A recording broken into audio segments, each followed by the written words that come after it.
Hello and welcome back to the channel. It's been literally months that I've been saying that I'm going to do a rating climb episode where after all of those crazy challenges that tanked my rating, I will be trying to get my rating back up to 2000. Instead, I've been getting distracted by new Steam games, more variants, and other things to make videos about. So enough is enough. I'm just going to sit down today and do an episode where I climb up to 2000 elo. And I'll be talking through my thought process as I go. Let's get started with game number 1. Alright, game number 1, we do get the black pieces paired against 1930 rated opponent, which we are actually rated less than. We do get d4, we'll go ahead and meet it with d5. I'm totally fine with playing like these super symmetrical positions, they're playing super fast. I did elect to play 3-0. Because I do consider myself something of a bullet player. I at least very much enjoy and have practice playing bullet. So I feel like 3-0 is a reasonable time control for me to choose to play when I'm trying to do a blitz rating climb. So we do get this pawn on e4. It can be a weakness, but I'm going to try and defend it and maybe lean into a kingside attack. We do get f4, which opens up the idea of en passant, or I could just completely ignore it and use f4 as sort of a hook, right? A launch pad for my kingside attack. I'm going to come and tickle this pawn on f4. Maybe it'll open up a file. We get queen to h5, which is a little bit dubious, I feel, because I'm not completely convinced that this queen by herself is going to cause me all that much of a headache. In the meantime, I'm going to continue to adjust my pieces, bring more pieces into the attack, even if they're not doing anything specific, just pointing in the general direction of the king before I try to coordinate an actual blow. All right, we'll go knight to f6, get that queen out of there, bring the knight a little bit closer to the king as well. Queen slides forward to h6 on a very adventurous queen. We'll go bishop back, maybe? Push her back to h3. It's like almost trapped, but ultimately she always has h3. After g4, there's just queen to h4, and that would close the king side, which I'm not interested in doing. So I will take on f4, continue to open up lines. Grab a free pawn. I love free pawns. If you give me a free pawn, I will take it. We have knight to f2 on the board. Maybe we could get like some sort of crazy smothered mate idea. That would be pretty sick. In fact, I wonder if the opponent has a way to defend this other than just sacrificing the rook. Right, okay, I don't think they do, and I think they agree, but I don't think I'm going to go down that easy. I'm going to play bishop c5, looking to sack the queen. When the rook takes, there is knight to f2, which is a smothered mate. And this is kind of what I was talking about earlier about just like positioning your pieces. You don't have to see all of these ideas 15 moves back when you're just setting up your attack, but you do want to put your pieces in positions where they have the most opportunities to have these sort of, coordinations. I don't envy my opponent, but I am genuinely curious to see what they make of this. All right, knight slides over. Oh, that does make sense, because if I give check, the knight can take instead. Knight to f2 doesn't work because rook simply takes. All right, fair play. Okay, I guess we'll just give the check then. The rook will take, queen takes back. Back rank is super weak. There should still be some sort of headache for the opponent to have there. Right, they do take, we take back. Queen to f1 is now the threat. If the knight blocks, we simply take with mate, supported by the bishop. If knight d2, then obviously instead of queen to f1, we have queen to e1 instead. But we get a pawn push instead. I could just take the free knight too. But I'm actually going to give this check first, just to really, really maintain the initiative. Because if I take here, there's no forcing move for the opponent, so it doesn't maintain the initiative, quote unquote, even though it's winning. But with this little maneuver, I continue to give checks, continue to bother my opponent, which is always a good idea. And then I think maybe we just trade off queens, or do I keep grabbing more material? Agreed. My number one character trait. All right, we'll take the bishop, and then I guess we'll take the rook too. Don't mind if I do. Actually, there might just be mate here on g1 in a second. I wonder if there was mate on g1 when I took the bishop as well, and I'm just blind as a bat. Yep, there was mate here on g1, and I just took the bishop instead. Whatever. Close enough. With that, we do win game number 1, gain 9 points of rating. Let's go to move on to game number 2. All right, game number 2, we have been granted the white pieces. Of course, we're going to play London. They're playing a pretty symmetrical variation. Just d-pawn meets d-pawn. Shouldn't be all that complicated. I'm going to tickle this bishop from the get-go. Ooh, interesting. Okay.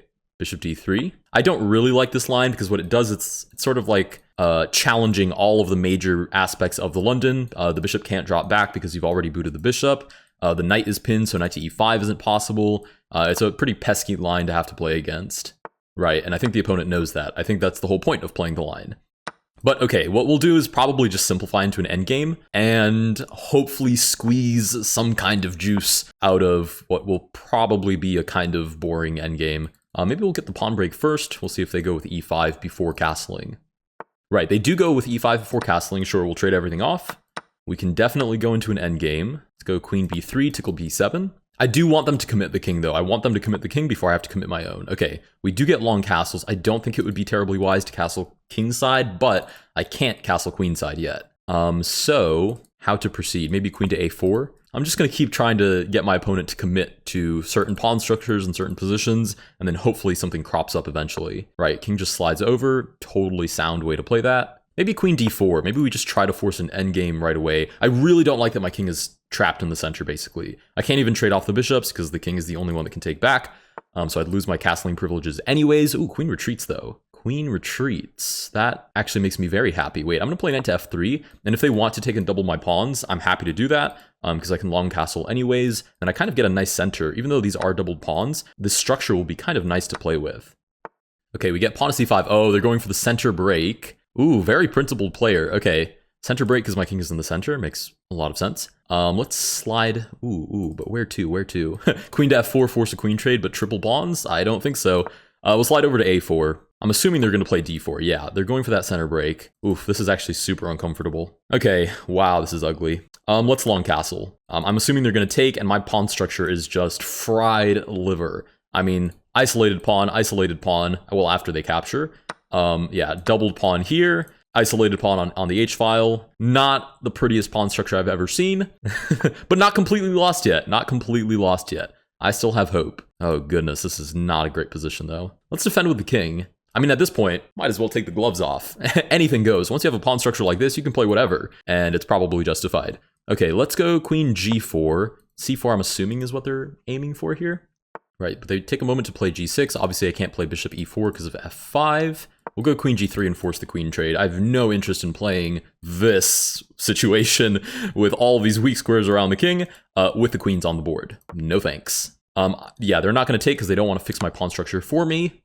I'm going to play e4 if they play f4. It is what it is, but at least their pawn defends my weakened doubled pawns. If they do take, though, then I undouble my pawns. So either way, I kind of walk away at least a little bit happier from that. Go ahead and challenge the open file. I do need to find a better place for this bishop eventually, because if you're going to have a bishop in a semi-open position against a knight, there's no reason in keeping it behind the pawns. Wow, the opponent knows that as well. Holy moly, this opponent is good. We'll target c4. At least very principled. Very, very principled player. I'll go ahead and target this little weakness. Right, they do have to take because they've entombed my bishop, but also created a weakness in the process. Even my own king can come and hunt it down. Why can I not just take this? That stopped my king from coming up to c3, but then the pawn has no defender. We'll simply move back. Now the bishop is the one that's going to capture, or rather control all of these knight squares. We'll move the king out of the way. We do only have 55 seconds, and I know that I'm liable to fall into time trouble. So I am going to try and focus up here a tiny bit. Let's go create some weaknesses on the outside of the board, because this is extremely solid. The bishop, like I said, has like control over all of the knight squares. The knight tries to get away, but we're going to force a trade. We did ultimately do what I kind of said I wanted to do at the beginning, which is go into an endgame and squeeze out a victory from that. Not the prettiest endgame I've ever played, but you know, winning nonetheless somehow. I'm assuming they're going to now go crazy for the counterplay, and I probably should have taken on f4. That's okay, we'll bring the king up, and we should still be okay here. Play e5, march forth with the king. We might even have mating threats if they're not careful. Of course, we're never going to let them get behind our king. Oh, did I just allow them to promote? Oh my goodness, I did. Maybe king to e6 saves the day. Oh, king to e6 saves the day because it's a forced mating threat and it defends the rook sliding over. That's crazy. Wow, I caught myself yapping. They do have to move over, and then I catch this anyways. Right, and then I'm just going to flag them. I'm so sorry. I deeply apologize, but it is what it is. It had to be this way. Yeah, not my prettiest victory, but we do manage to win game number 2. With that, we've gained, what, 17 points of rating? Let's go to move on to game number 3. All right, game number 3, we get the black pieces against basically a 2,000 rated opponent. That is where we would like to be, so it would be a wonderful omen to win this game, I feel. Okay, this is super aggressive, and I kind of like it, because it's all playing on the queen side, and I could not care less about what they do on the queen side. I only have eyes for the king side. But so do they apparently. Okay, we'll meet fire with fire. We'll do the same thing. Okay, they're going to reinforce e5. I don't think I need to reinforce e5 quite yet myself. I could just play f6 as well and just boot them. So I think I'm going to do exactly that. Get out of here. Get lost. All right, we'll take back. Rook shuffles over, and I think they just really don't want to commit the king. which is not going to fly with me. I'm going to try and force them to make decisions, make uncomfortable decisions. Let's move the bishop back. There could even be an idea where I like sack and bring the queen in. That would be hilarious. Okay, queen d6. Maybe we can bait c5, start to close the queen side a little bit. I mean, if they castle, that would be a miracle. Okay, no, they take on h5. We'll just move the king towards the center. Right, and the bishop goes back. Now, why does this not work? Because it doesn't work, I don't think. The question is why. Oh, and then I take here. Oh, that looks like so much fun. I can't play that? I can't play. You're telling me I can't play that? No, I will play that, even if it's worse. It just looks like so much fun. All right, the king does take. We'll play check. I mean, this looks like a blast. Okay, now I'm going to take on e3. Do I have compensation? Maybe not, because I already lost this pawn on h5 on top of everything else. But it sure looks like fun. Okay, why can't I just play this and threaten mate? Like, surely they have to give up the queen or play like a spite check or something, right? Hopefully I looked at this correctly. I'm also curious. I might go to the game review after this because I don't think this attack was concrete. I'm pretty sure it was easily defendable. We'll just slide the king over. I maybe could have taken, but to be frank, I don't feel like calculating what happens when my king gets up to the 6th rank. It's a little far from home, and we do get the resignation. I am going to hop over to game review very quickly because I have a sneaking suspicion that that was not concrete. Okay, let's check. Oh, I did get a brilliant move as well. Wait, where was the brilliant? That was a brilliant move. Oh my goodness. Wait, okay, what was the eval before? 1.1 in my favor. And then it was 1.1. Okay, it was a brilliant move, but it didn't change the eval at all. I guess it was just the correct continuation to find advantage. And it is a sacrifice, so it does qualify as a brilliant move. Okay, apparently queen takes e3 was the mistake. You've got to be kidding me. Rook takes h3 was the right move instead of queen to e3. This works? Just sacrificing everything under the sun? Oh, I guess it would, because where does the king run to? Nowhere, it's just stuck, so you can bring more and more pieces in. All right, way above my pay grade. With that, we do win game number 3. Let's go move on to game number 4. All right, game number 4, we get the white pieces. Don't mind if I do. Paired against a very similarly rated opponent who is playing pretty reserved opening, like a little porcupine type of opening that's just spiky and doesn't want to allow anything to happen in the position. Maybe they're looking for g5, g4. Yep. Whenever you see this little fianchetto and all of these pawn moves, usually they're going to play some funky business. And what? I can't play this because of g4, and then you take on g2. Okay, we'll toss h3 in the mix. Not really sure what I'm looking at. Now we have a double fianchetto set up, and the knights come out. This is starting to look like, I never know the difference between a cow and a hippo, but it's starting to look like one of those two. We'll move the queen out as well. If they castle kingside, I mean, I for one will be jumping for joy, because I'm just going straight for h4. Wow, they play f5. The audacity of this opponent. Okay, let's play h4 to commit this pawn, and then we'll play e4 and target these weaknesses. Obviously, g2 is flying, but it's off the board. But like e4, and like you're telling me that I have nothing here? I'm not convinced. I'm not convinced that I cannot take advantage of all of these weaknesses. Right, and there's nobody defending f4 either. Like, there's nobody that can like support f4 to happen, so they have to deal with this. Unless they just sacrifice and maybe play like h5. Okay, h5 comes anyways. Surely this is like convincing. Convincingly, I don't know. Maybe I'm just convincing myself. But okay, we'll take, and then we'll take the pawn on f5. The king is weak. Ah, but the queen comes out with check. Oh, and then I'm the one that has to move my king out of the way. Embarrassing. Okay, queen shuffles over. King c2. Oh, what a pathetic move. I have to fight for the open file quickly because if not, there are like bishop e4 ideas. I mean, right now defended, but you know, easily. There we go. Right on time. Perfect timing. The opponent understood the mission there. Read their cue cards. Easily removed is what I was going to say. All right, we'll target the queen. Danger levels. And then maybe just bishop to f4 because this is a sorry sight, or rather a sorry excuse for a bishop. And I'd love to trade it off for this guy staring into my king's position. Queen to f6. I mean, I guess we can trade. And then I just slide in with the rook. Maybe I can double up in a second because I have tempo on the knight. I mean, it's nice. It's nice that I'm now fighting to control the open file. It's not nice that these pieces are, you know, sardines in a can. This guy really needs a career path change. He needs a new trajectory. He needs to get out of there and go do something with his life. The bishop is at least a little bit more justifiable, but because it's like holding on to f2, but not by a lot. It's precisely that, justifying. It just doesn't look good there. All right, we'll play knight to f1. Maybe we'll trade it off for the central knight. That's like the best thing you can do. If you find a piece that's horrendously placed and you think you can trade it off for a piece that is very well placed, you're probably on the right track to finding a very nice move. Okay, we get bishop to f4. If they want to trade, I mean, I would welcome it with open arms. So I'm just going to offer even more trades. Put more trades on the board. If they do take, oh goodness, I can't take with a rook. Oh, and it's check. Oh, okay, I have to give up the exchange. Oh my goodness, I fell for an extremely silly tactic there. Well, I feel like in principle, my idea was good. You know, offering more trades because I'm trying to trade off my bad pieces for their good ones. The execution, however, was horrible. Just terrible execution. All right, we'll bring the king up. It's not looking great now because they can fight for the open file willy-nilly, and I only have one rook to try and hold down the fort, which is not great. Now, is there any species of counterplay anywhere on the board that I can contrive? Maybe we'll do this and just try to hunker down. If they try to trade off the rooks, I'll take back with the knight, and then maybe I can make it difficult for their rook to come into the position. Problem is, yeah, the light squares are super weak, so they have really good mobility on all of the light squares. But okay, opposite colored bishops, which does not instantly mean draw in any universe, but, you know, could be helpful. We'll slide back, and we are frankly just surviving at this point. But if they don't find a way into the position, that's kind of a them issue, not a me issue. I'm assuming they have to open up lines. If they don't start creating pawn trades and opening up lines so that their rook actually has an advantage, I should be in a very good spot. Like if they just close up the position, then this rook advantage, quote unquote, isn't all that advantageous. Okay, right. So they do figure that out.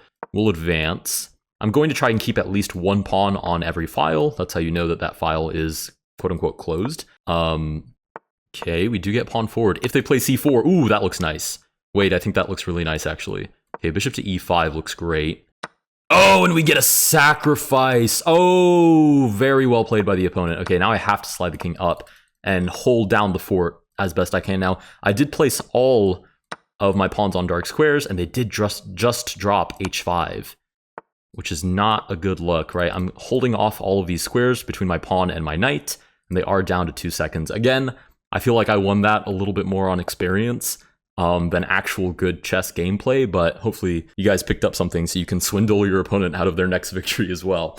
Anyways, with that, we've now swindled most of our games. Fifth victory, let's go to move on to game number 6. All right, game number 6, white pieces, let's rock and roll. We're closing in on 2000. I'm not gonna lie, I feel like because I do chess on YouTube, my stamina, you'd think my stamina would get better, but because I'm surrounded by chess and I edit chess videos and I'm always looking into new chess ideas, I feel like my stamina is actually a little bit worse, where I've now only played this is now the 6th game, and I'm already kind of pooped. I'm not gonna lie, I'm already kind of pooped. I'm kind of just, you know, please take my pawn so I can open up the file and quickly win the game, in that sort of headspace. Okay, if I play g4 now, there's just d6, there's no follow-up there, so we'll play queen e2. If they want to boot my knight, by all means, I'll skedaddle. I'm still controlling e5, so like e5, e4 isn't yet a headache. We'll castle out of the way, and then we'll just try and cause them problems on the king side. I mean, I'll sacrifice whatever it takes. I just want to open up lines and make my opponent fear, tremble. Okay, I think I can take here. I mean, it should be a fair trade. We'll take back, and that was in fact a fair trade. Oh, there's e5 taking advantage of this pin. But I can take, and there's a discovered check that hits the queen. Gross position. Gross position. Not well played by me, because that in my head, that's still a blunder, because I didn't see the idea. It just happened to work out that there's like this discovered idea. Swindling games, new title. I was going to name this video Enough is Enough, which is low-key pretty clickbaity. But maybe new title, Swindling 1900 ELO players to reach 2000. Would be a more accurate title. Okay, I feel bad. Now they're going to have to sit and think about this for a second. I mean, the only reasonable move, I guess, is bishop d5, and then I just take with the fork. But yeah, it doesn't look great. Maybe rook to f7, but the problem is with rook to f7, the queen still drops, so bishop d5 seems like the only... Oh, they decide to drop the queen instead. Okay, now this should definitely be winning. If I don't win this, it is time to pack it up and retire from chess. Okay, how do I actually transition out of this though? Because I'm pinned here and I'm pinned here. Which one is more problematic? Both of them. They suck equally. Okay, I guess I should just move the queen out of the way. Yeah, I should move the queen out of the way and bring it towards the attack. And then there's like maybe knight to g5. But the problem is then the rook falls behind. Okay, so then maybe like bishop d5 after they take because the queen defends. Okay, they just take on e4 right away, which, oh, hits the rook and still hits the bishop. I may have foretold my own retirement from chess. Okay, we'll slide the rook out of the way. And then I really don't want to open up lines because they do have both rooks. So if they take, I'm very much tempted to not even take back. Oh, wait, but they can't take because I have queen to e8. What a strange position. Very, very strange. So I can't actually take. I was going to say I was going to play f3 defended by the queen and then play e4, close up that side of the board. But like we just figured out, they can't even take back. Okay, now where to? Oh, let's not blunder the queen. Usually not a good idea. Queen to f3, sneaky, sneaky. Defends the pawn, but also sneaky, sneaky. Hits the rook all the way in the corner of the board, which shockingly the opponent does notice. All right, we'll get this bishop out of the way. It's doing an annoyingly good job of defending the king's position. The craziest part is after all of that yapping, I'm actually down 1 point of material.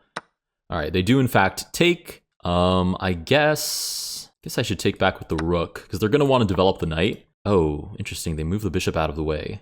Okay, I think they thought I was going to take with the queen. Let's slide over, target b6. I need to cause them some sort of headache before they can coordinate all of their pieces. Because once that happens, my king really doesn't have a lot of places to hide. I could play like a3 and just cheese like a little a little getaway hideout corner spot, but I'd rather not have to play the last 30 seconds of this game like that if I can avoid it. We'll target the rook, which I guess could just do like a little rook lift. But no, we get the knight coming out to the side, so we'll play rook d7, so the knight can't go back, but the rook can slide over, and we do start to get targeted, I think. Not great.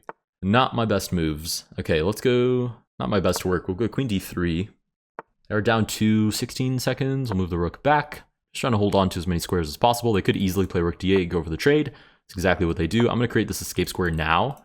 Oh, they don't take back. Okay, I'll slide the king over. I'm going to cheese the escape. And I think they forked their own pieces. No, now they've pinned their knight. And again, we're going to win this on time. This whole thing is just turning into an episode on how to win, how to beat your opponents on time. The king is on a light square, so there's no discovered attack ideas. Take on a5, check. And this is just a matter of simplifying the victory now. So we'll go ahead and just push, take, thank you. Always say thank you to your opponent. And we do win that game as well. I'm not like, oh, and we have a brilliant somehow. I'm cheesing brilliance. I'm cheesing victories. Oh my goodness. And the craziest part is I don't even like cheese. Oh no, I've been baited. There was no brilliant. No, chess.com classic got me with the baited brilliant. Yeah.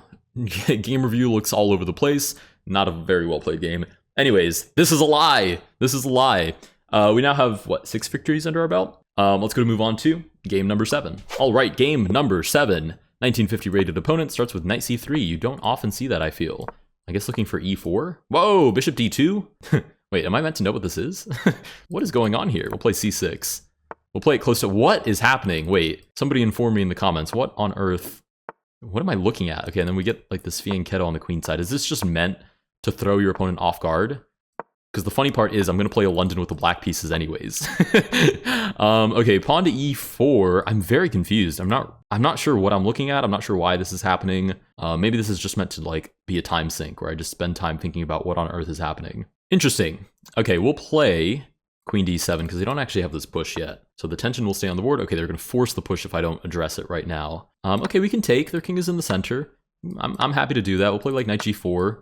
We'll start tickling some parts of their position. If they want to play aggressively, we can do that, but then we both get to play aggressively. And I have castling in one turn. They do not, but they are going to try and boot my knight. Actually, let me rephrase. They are going to very much boot my knight. I have no choice here but to move the knight out of the way, I think.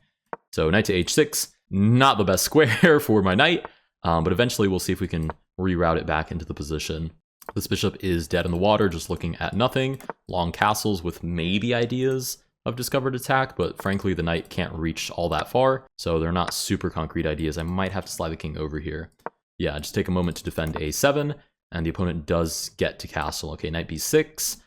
White probably has the advantage here.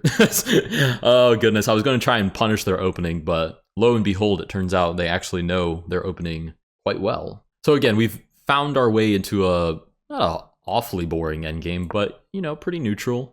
Nothing stands out as super crazy. We're both trying to improve the position of our pieces. Me probably more so than they are, because this knight is just awful to even look at.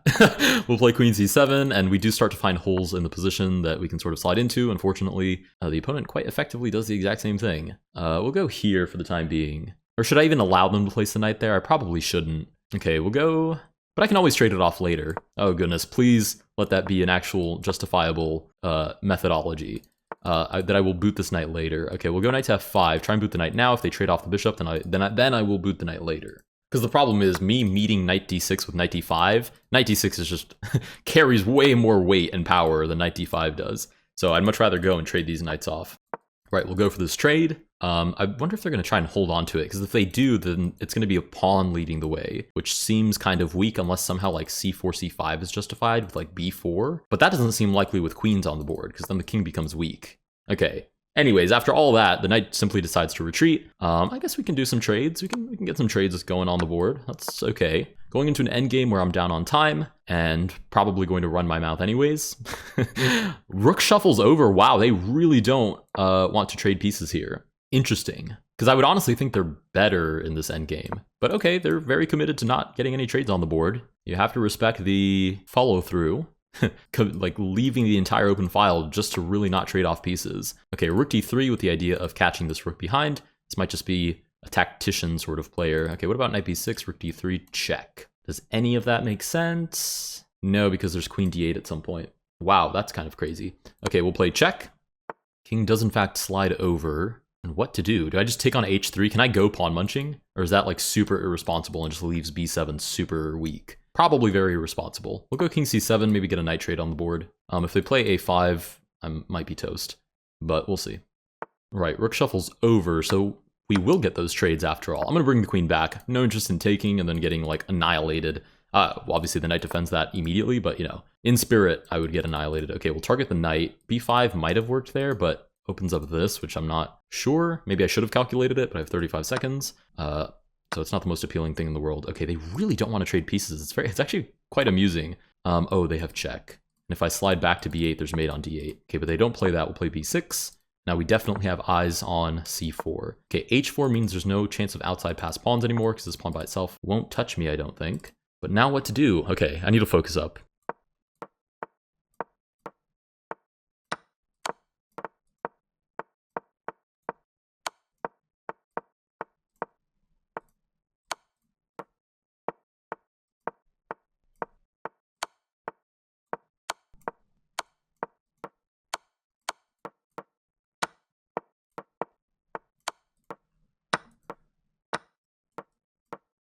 Okay, I did manage to win that endgame. Actually, super interesting idea cropped up there. Let me go back to it.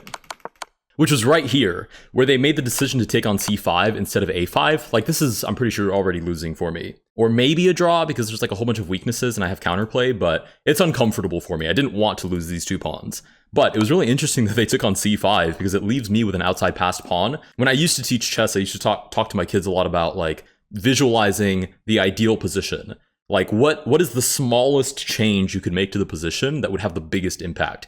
And right here, by far, trading the queens would have the biggest impact. Because right now, I'm on the ropes, getting checked all over the place, and I'm down 1 point of material. It's just not looking great. But if the queens magically disappeared, this is my quote-unquote small change, if I could Thanos snap the queens off the board, instantly this would be winning, because I have an outside pass pawn, which means the king has to go get it. My king comes through, takes all of these pawns, and at the end of that, my king is closer to the pawn island than the opponent's king, so I can shoulder the king, come take all of their pawns. That's a winning endgame. So here, immediately, I was like, okay, I need to find a queen trade. So I try for it.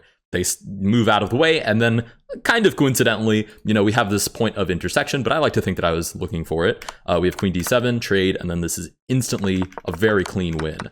We just take all of their pieces and they time out before the rest plays out. The way that would have played out is I would have come over, taken their pawns, and they're just way further away than I am. Anyways, with that, we win like game number 7, I think. Counting has never been my strong suit. Let's go to move on to game number 8. All right, game number 8, we are met with d4 again. And a London system. Okay, so I have no excuse not to at least have a decent game here. I should feel very comfortable in this position. We'll just drop the bishop back. Instantly we get a trade. I've not yet seen this. Okay, I think they were looking for queen b5, grabbing b7. Very interesting position, sure. No. Very normal position being played in a super interesting way. We'll keep developing. They've immediately committed to the queenside castle. I think they're hoping I'm going to castle kingside and they can just annihilate me. This might just be my German twin, because I have to admire the heck out of that strategy. I like that strategy. Unfortunately, I'm also going to castle queenside because I don't want to get annihilated on the king side. I feel like that's a pretty reasonable stance to take. We'll go ahead and just trade off. I guess we can play another endgame. I guess. I guess we can do another endgame. Sure, why not? The title of this video keeps changing. Now it's going to be how to swindle endgames. All right, they move the queen out of the way. I don't think they want to play an endgame. We'll slide the king over. I think the idea is like knight g5.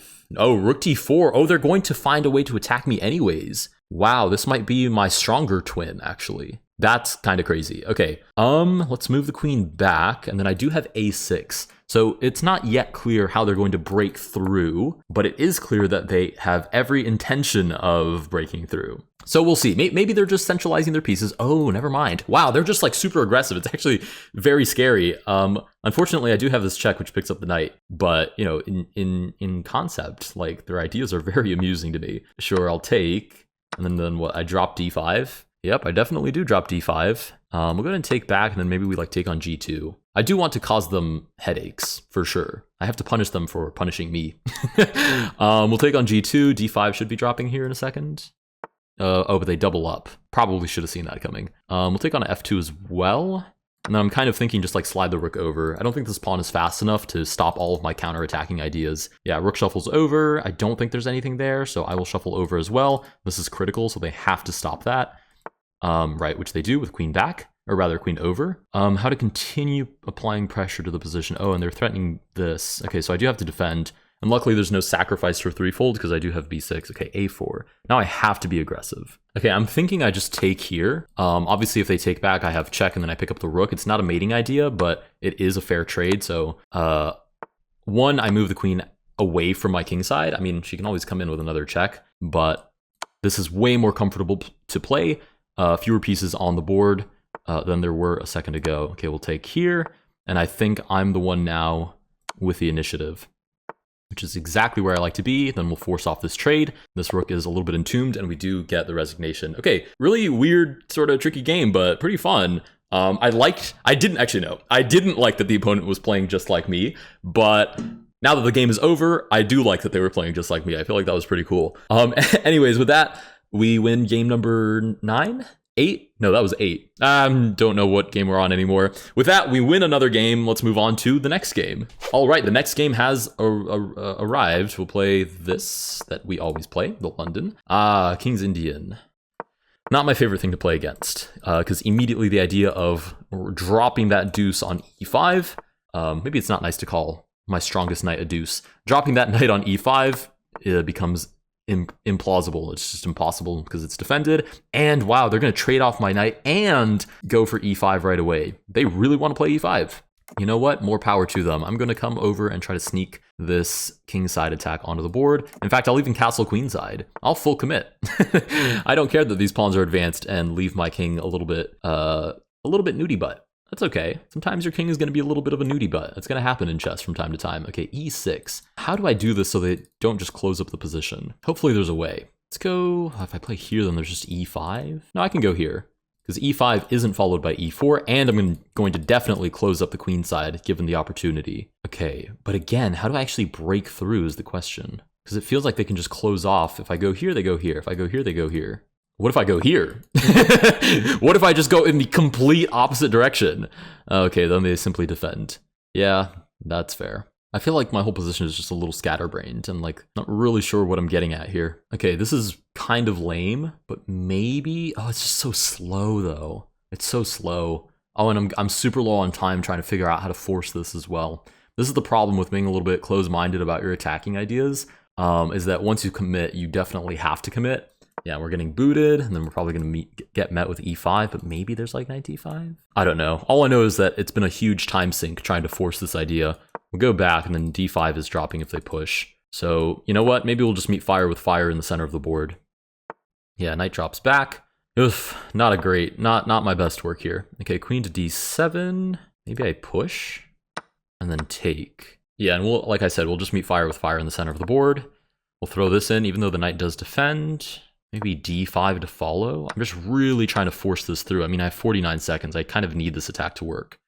Okay, queen to e6. I'm not super happy to see that. If I trade queens, then the attack definitely won't work, so I have to drop back. 37 seconds. Whoops. I did choose to play. Wait, what? Oh, and I can't take because the rook drops. Wow, this opponent is sharp. We'll take, and then just advance. I was gonna say I was the one that chose to play this time control, so I really can't complain about what happens from here on out. kind of my own doing. Oh, is the knight trapped? That's kind of funny. That's not even convincing me that I'm gonna win this, but it's kind of funny that the knight is trapped. Okay, we'll move over.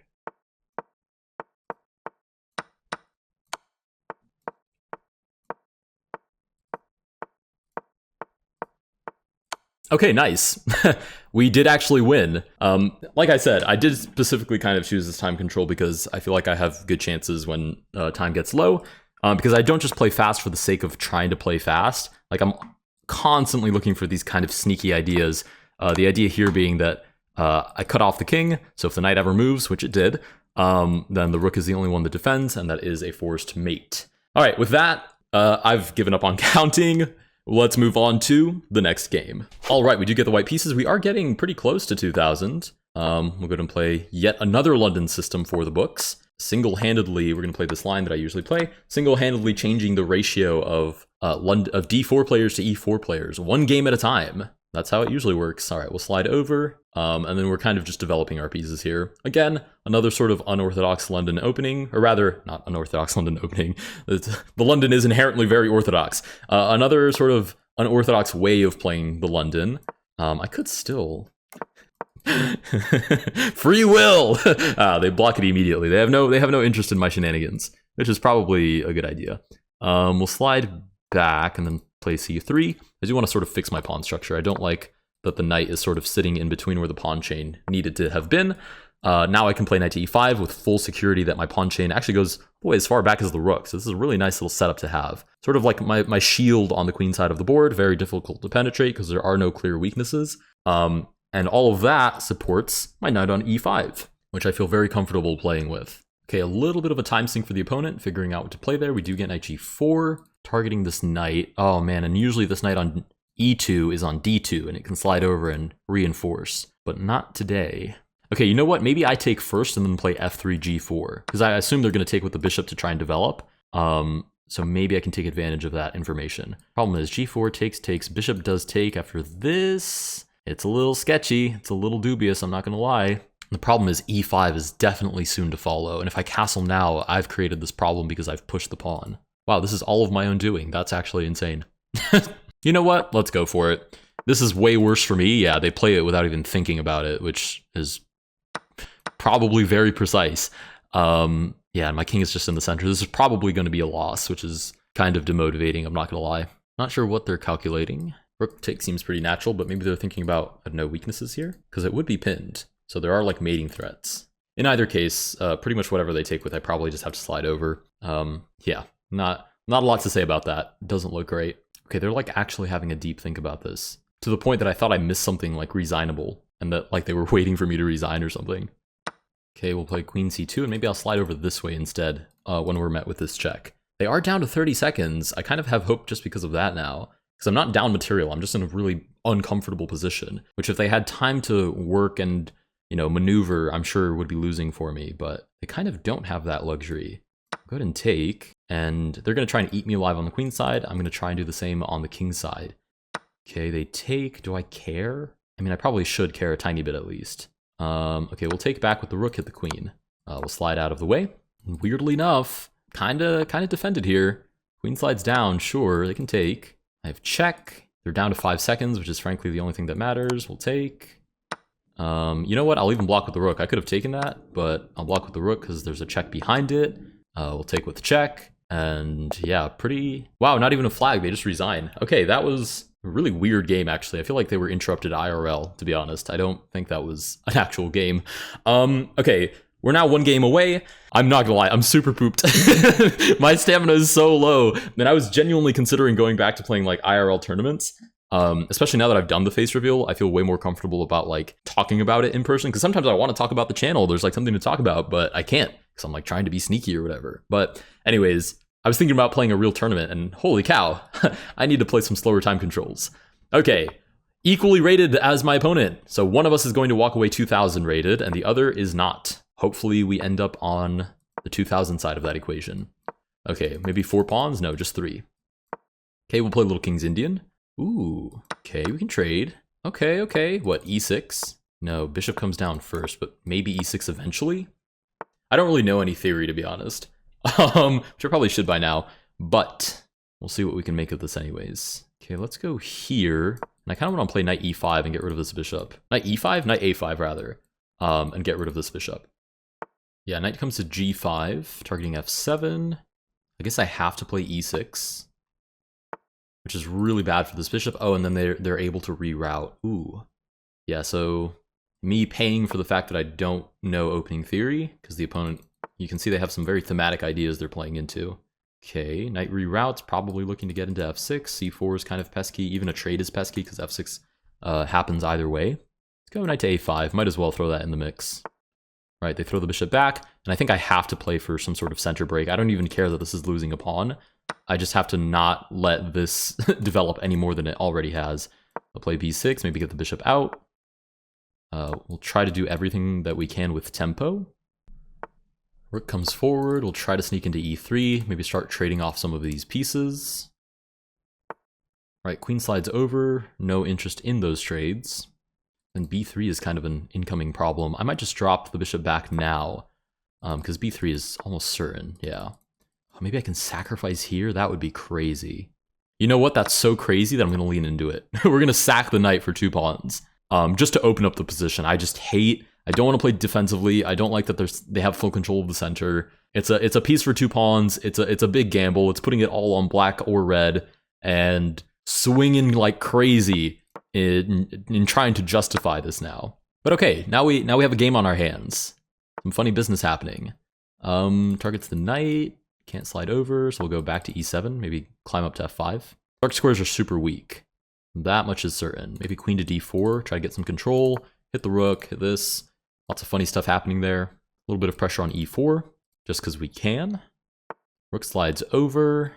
We'll do the same, meet fire with fire on that d file. It's the only open file, so you should probably try and fight for it. Maybe queen d5 at some point. I don't know if I want to trade pieces. Oh, am I not even up any material? Oh, because I had sacrificed a pawn earlier and then I sacrificed a piece, so oh my goodness, I'm basically playing down a piece. Oh, that's not great. I have a pawn for a piece. That is my compensation. Holy moly, this is going to be a tough sell. Okay, we'll go knight to f5. You gotta stay optimistic. You have to stay optimistic or else you might as well resign. Right, knight slides over. There has to be some sneaky idea I can play into. Or is my queen just almost trapped? Okay, let's go here. Take back. And then I'm assuming they're going to take. Because they are up material, they should probably want to trade. Nice, we have this remove the guard tactic. Which somehow now we're winning. Oh my goodness, chess is such a random game. Okay, now we're winning. I think we can be pretty confident we're going to hit 2,000 now. But let's actually take this all the way home first. Sure trade. Bring the rook in. We're the only ones controlling that open file. We'll slide the king up as well. Just a lot of advantage in this position in general. I watched Borat recently, so as far as this position is concerned, we're definitely making great benefit. Okay, let's go h4. Kind of zugzwangy for the opponent. Not really any moves that I would want to make in this position. Okay, we'll take, and then we simply have this pawn island. So the king can come take care of this extra pawn the opponent has, and these pawns can all defend each other. Okay, we'll slide over, start collecting our interest for getting destroyed in the opening. This is what you do. You lose in the opening, and then you go collect interest on the opponent in the endgame. All right, if they don't resign, I'm going to promote to 3 queens. No, I'm not. I'm just going to try and win this as quickly as possible. I am absolutely gassed. Very tired, ready to call it a day. But with that, we do win game number... I think this is game number 10. I think you could have the loose interpretation that I've now adopted the chess.com Blitz community. Anyways, with that, we do cross 2,000. We're now 2,005 with a couple of victories, a couple of sketchy victories. Nothing too out of the ordinary, however. If you guys did enjoy this video, please consider liking and subscribing. This is one of those longer style episodes that I know a lot of you enjoy. So hope you had fun watching, and I will see you guys in the next one.